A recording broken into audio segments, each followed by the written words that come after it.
சூறை காற்றுடன் பெய்த மழை, விவசாயிகளின் வாழ்வாதாரம் கடுமையாக பாதிப்பு. விவசாயிகள் கண்ணீர். சேலம் மாவட்டம் தலைவாசல் தாலுகாவிற்கு உட்பட்ட வீரகனூர் மற்றும் அதன் சுற்றுவட்டார பகுதிகளில் நேற்று பலத்த சூறை காற்றுடன் கனமழை பெய்தது. இந்த இயற்கை சீற்றத்தின் காரணமாக அப்பகுதியில் பயிரிட்டிருந்த நூற்றுக்கணக்கான ஏக்கர் வாழை மற்றும் மக்காச்சோள பயிர்கள் பெருமளவில் சேதமடைந்துள்ளன. குறிப்பாக பல மாதங்களாக கடின உழைப்புடன் கடன் வாங்கி உரம், விதை, மருந்து உள்ளிட்ட செலவுகளை செய்து பயிரிட்டிருந்த வாழை தோட்டங்கள் பல இடங்களில் முற்றிலும் சாய்ந்தும் முறிந்தும் காணப்படுகின்றன. அதேபோல் அறுவடைக்கு தயாராக இருந்த மக்காச்சோள பயிர்களும் பலத்த காற்றின் தாக்கத்தில் தரையில் சாய்ந்து கடுமையாக சேதமடைந்துள்ளன.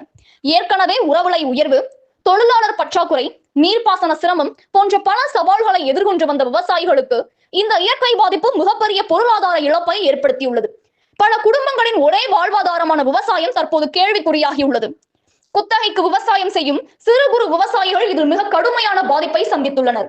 வீரகனூர் மற்றும் சுற்றுவட்டார பகுதிகளில் உடனடியாக வருவாய்த்துறை மற்றும் வேளாண் துறை அதிகாரிகள் நேரடி ஆய்வு மேற்கொள்ள வேண்டும். சேதமடைந்த வாழை மற்றும் மக்காச்சோள பயிர்களுக்கு ஏக்கருக்கு ஏற்ப நியாயமான இழப்பீடு வழங்க வேண்டும். பயிர்க்கடன் பெற்றுள்ள விவசாயிகளுக்கு கடன் திருப்பிச் செலுத்த கால அவகாசம் வழங்க வேண்டும். பயிர் காப்பீடு செய்துள்ள விவசாயிகளுக்கு விரைவாக காப்பீடு தொகை கிடைக்க நடவடிக்கை எடுக்க வேண்டும். பாதிக்கப்பட்ட விவசாய குடும்பங்களுக்கு அவசர நிவாரண உதவி வழங்க வேண்டும் என்று கோரிக்கை விடுத்துள்ளனர். அண்மை செய்திகளை உடனுக்குடன் தெரிந்து கொள்ள நமது கனவு தமிழகம் செய்தி சேனலை பாருங்கள். நன்றி.